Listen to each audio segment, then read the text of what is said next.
Test, test, test. Hi guys, welcome back to CMD and another video. You join me today with this brand new, literally fresh out of the showroom, Porsche 992 Carrera GTS Cabriolet. A step up in specification from my Carrera S, increase in brake horsepower up another 30 bhp, bigger brakes, centre lock wheels, better interior, which we'll get to in just a moment, to name but a few improvements. I've been keen to get my hands on a GTS for a number of months now. These cars fetch far in advance of what a Carrera S, etc. sells for what looks like very menial, on the surface at least, differences. So the question has to be, do those improvements warrant the additional price tag? And also, from a personal perspective, huge fan of a car where a roof comes off. Can the Cabriolet provide that engagement that the equivalent hardtop does? Because let's not forget, although it's got an increase in brake horsepower, the cab comes with an increase in weight. Up to 80 kilograms is my understanding, but I'm sure the internet will tell me if that's not correct. If you're new to CMD, we've been set up as a YouTube channel with a difference. All of the revenue that we generate lands into a designated bank account. All of those funds, every single penny, without exception, is being donated to local, national and international charities and good causes. More recently, thanks to videos like the one you're watching right now, we made a donation of £1,500 to Dreams Come True, a UK-based charity who support across the country children and families in desperate need of financial assistance. I'll be sure to include a link to their website below if you want to find out more information. These sort of videos and that sort of revenue isn't possible without people like you watching the videos and legends like the owner of this car, which quite literally arrived on their driveway yesterday. Paul and Kelly, thank you very much if you're watching.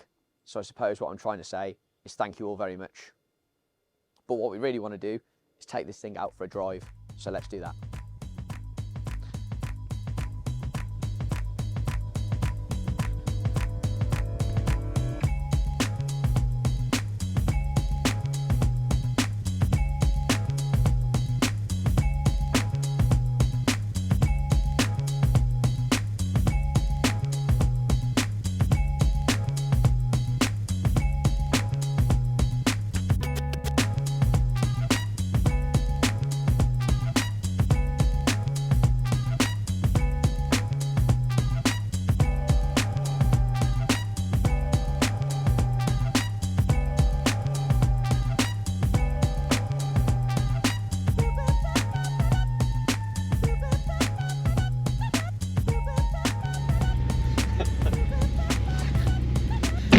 Right, so routing the GTS,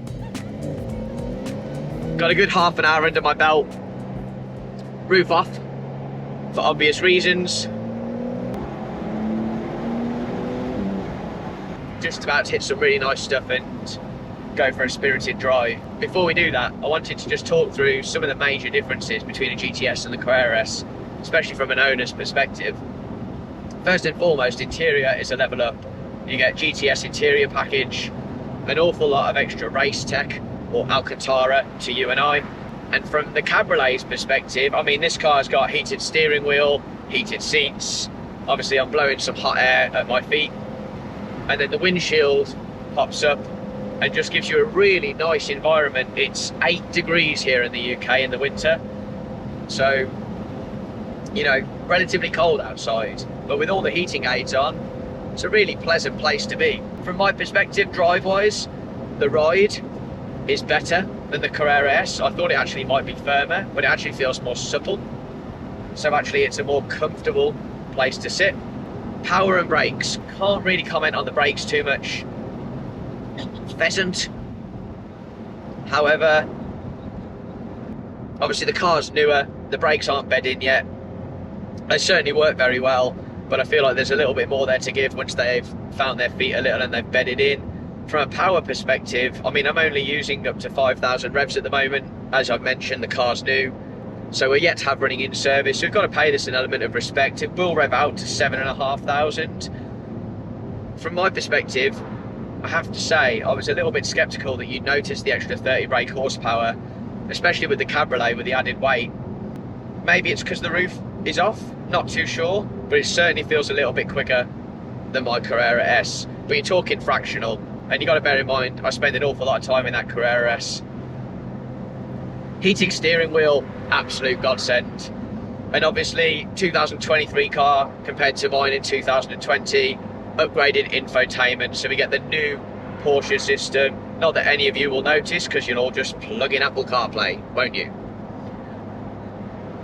Right, time to figure out what it's like when we drop a few gears, pop the wind stop up,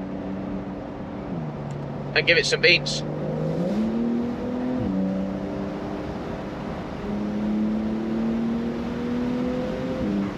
Oh, it's got legs.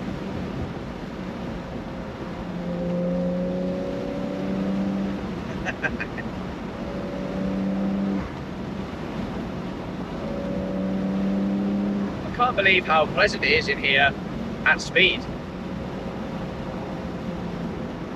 Every convertible I've ever been in is pretty not enjoyable once you start getting up to pace, but that wasn't too horrible at all. Really impressed with the ride. It's definitely a level up from my CS. It's got an element of compliance to it that you just don't get in mine. Mine feels a little bit stiffer, and because GTS is somewhere between a GT product and a standard Carrera, I thought potentially it would be more stiff, and it's really not.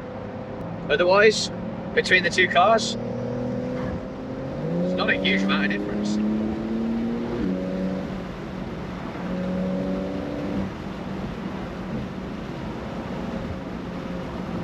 Overtaking is taken care of very easily. The power's effortless. Am I going to keep up with pouring in GT4 RS? Probably. Yeah, even on damp, autumnal British roads, crap surfaces, this thing just mops it all up. You're aware you're going through some rubbish. Then if you can see, there's a lot of minor adjustment because of the road surface, but my word, effortless pace and capability. Rear wheel drive, rear wheel steer, some very sophisticated technology, just makes for a great all-round package.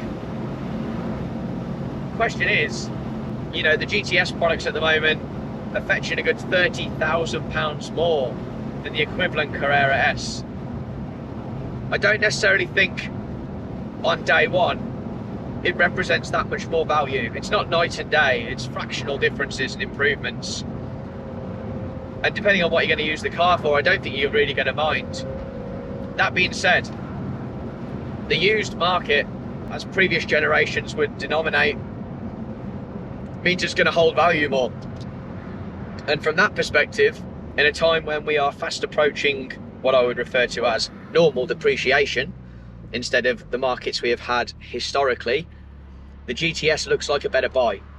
You're still going to experience depreciation, just not as much as in a Carrera S. Junction, great opportunity just to see what it's like. We've got warm tyres, been moving for well over half an hour now. See if we can put some power down. Oh yeah, effortless. Obviously sports chrono is standard, can toggle through normal, well actually wet, normal, sport, sport plus.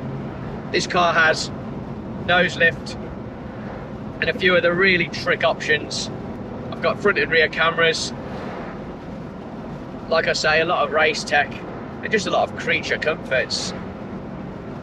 I know that Paul and Kelly have had this car to start taking it around Europe, you know, a bit of time to get away into some of the Italian lakes in particular. I genuinely can't think of a better car to do it in. If you want to have some fun, bit of a spirited drive, you're in a Porsche, a GTS product at that. You know, when you want to cruise, you can knock this thing down, toggle it into normal, the exhaust goes off, It's just a really sophisticated place to sit. You're comfortable. I've got heated seats, 18-way adjustment. You know, if you can't find comfort in this car, I've just got no idea where you would find comfort. When you want to have a play, obviously with the cab, you can hear a bit more engine noise, a bit more exhaust. I'm impressed. I was, you know, as a Carrera S coupe owner, I thought the cab with the extra weight, the GTS, you know, I've always told myself, do you really need more power? You know, let's be fair, no. This thing is stupidly fast, but you're talking fractional differences in comparison to lower denominator models. I think the reason you buy the GTS is for nicer base spec and to potentially hold on to some residual.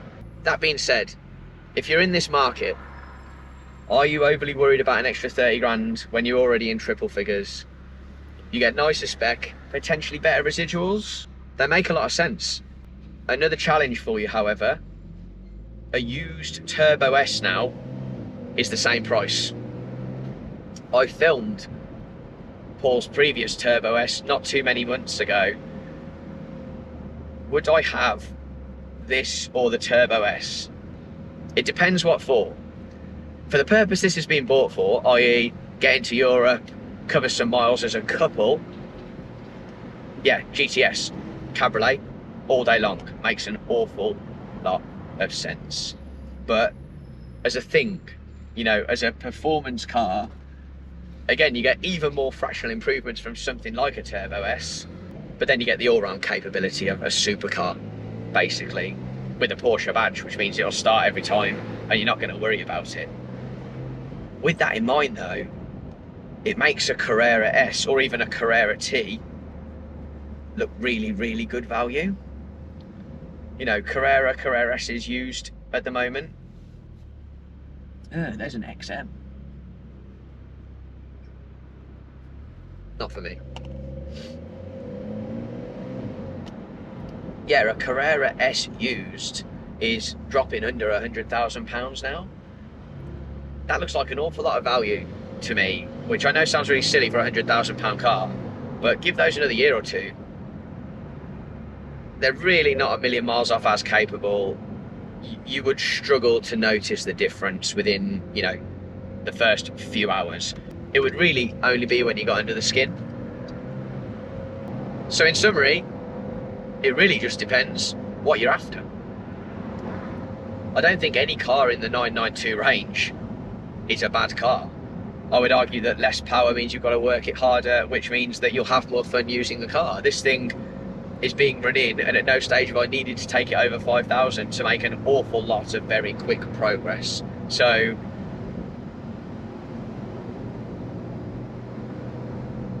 you really can't lose. It's genuinely just around preference. That being said, if I'm off driving to the south of France with my partner, I think I'll be minded to take this. Guys, I hope that's been useful. Huge thank you to Paul and Kelly for handing me the keys to their brand new 992 Carrera GTS Cabriolet. I've now driven this more than both of the owners, which is just ridiculous and tells you an awful lot about the kindness of Paul and Kelly. It's just mind-boggling. And a huge thank you to you guys for tuning in. We're only on the start of our journey, and I'm looking forward to stepping it on another tick in 2024. But for now, take care, thank you for tuning in, and I look forward to seeing you guys soon. Cheers.